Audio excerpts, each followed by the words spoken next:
பகுத்தறிவு பகலவன் தந்தை பெரியார் அவர்கள் எல்லாருக்கும் உரிமை வழங்கப்பட வேண்டும். குறிப்பாக பெண்களுக்கு அவர்கள் உரிமை வழங்கப்பட வேண்டும். பெண்கள் கல்வி கற்க வேண்டும். பெண்களும் உடற்பயிற்சி செய்து வலிமை பெற வேண்டும்.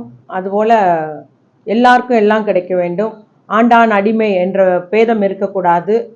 எல்லா மக்களும் ஆலயத்திற்கு நுழைய அனுமதி வேண்டும். அவர்களுக்கும் அதில் சமநிலை உருவாக்கப்பட வேண்டும் என்றெல்லாம் அதிகம் பாடுபட்டார்கள். அதிகம் ஒரு புரட்சி கருத்துக்கள் மூலம் தமிழகம் எங்கும் அவருடைய கருத்துக்கள் விதைக்கப்பட்டன. அவருடைய கருத்துக்களுக்கு ஆதரவு பெருகியது என்பதை நாம் அறிவோம்.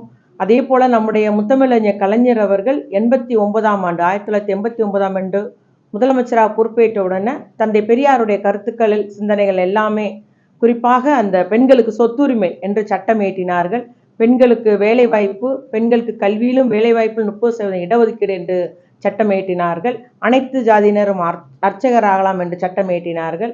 இவ்வாறு தந்தை பெரியாருடைய கருத்துக்களை எண்ணங்களை எல்லாம் சட்டமாக்கி திட்டங்களாக்கி வடிவமைத்தவர் முத்தமிழறிஞர் கலைஞர் அவர்கள். அதே போல நம்முடைய முதலமைச்சர் தளபதியார் அவர்களும் இன்று பெரியாருடைய அந்த அவருடைய வைக்கம் போராட்டமாக இருக்கட்டும், அதனுடைய நூற்றாண்டு விழாவுக்கு கேரளாவுக்கு போயிருந்தாரு. அவருடைய இன்னைக்கு சமூக நீதி நாள் என்று அவருடைய பிறந்த நாள், நம்முடைய செப்டம்பர் 17ஆம் தேதி சமூக நீதி நாள் என்று நம்முடைய முதலமைச்சர் தளபதியார் அவர்கள் அறிவித்துள்ளார்கள். அன்று அத்துணை பேரும் எந்த ஒரு பேதமின்றி அன்னைக்கு அரசு ஊழியராக இருந்தாலும் அத்துணை பேரும் உறுதி எடுக்கிறார்கள். அதே போல நமக்கு இன்னைக்கு அவர் லண்டன் போயிருக்கிறார், இங்கிலாந்து சென்றுள்ளார் நம்முடைய முதலமைச்சர் அவர்கள். அவர் அந்த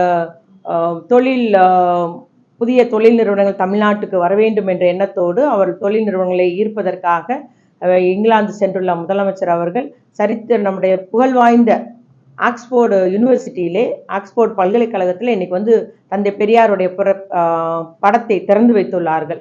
அந்த திறந்து வைத்தது மட்டும் இல்லாமல் தந்தை பெரியாருடைய கருத்துக்களை தாங்கிய 2 புத்தகங்களை ஆங்கிலத்திலே வெளியிட்டுள்ளார்கள். அது நம்முடைய திராவிட முன்னேற்ற கழகத்தின் அடித்தள கருத்துக்களை கொண்டுள்ள அந்த தந்தை பெரியாருடைய கருத்துக்களை உலகமெங்கும் இப்பொழுது பரவ செய்துள்ளார் நம்முடைய முதலமைச்சர் என்பதை நான் பெருமையோடு இங்கு பகிர்ந்து கொள்ள விரும்புகிறேன்.